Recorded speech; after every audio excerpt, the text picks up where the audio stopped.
Ladies and gentlemen, Keith Emerson.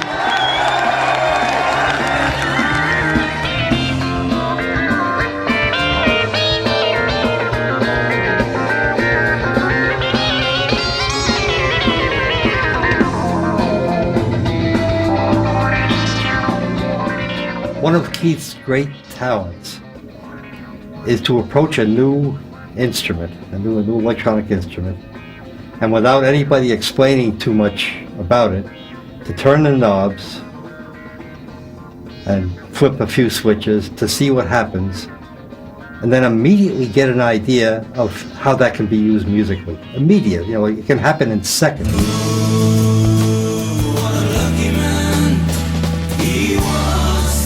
I just don't know, but the first time I met Keith, he had just gotten this modular instrument, and they had just put down the synthesizer line for Lucky Man, and he gave me a test pressing it.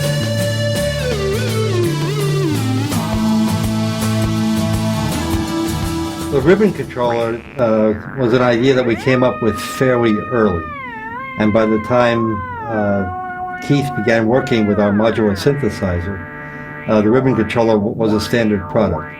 We never thought of it as something you would use with dramatic flair on stage.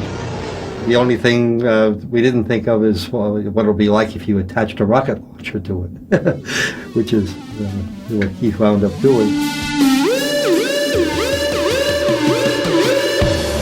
Yeah, I can remember getting a call from Keith in the wee hours of the morning in the United States.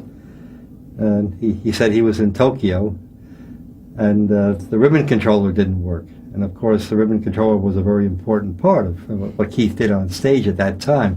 As I remember it, this was a long time ago, as I remember it, I guessed that moisture was accumulating on the ribbon controller and shorting out the parts of it that would make it malfunction. And I suggested to Keith that he clean the whole thing off with alcohol and see what happens. And I think that did the trick.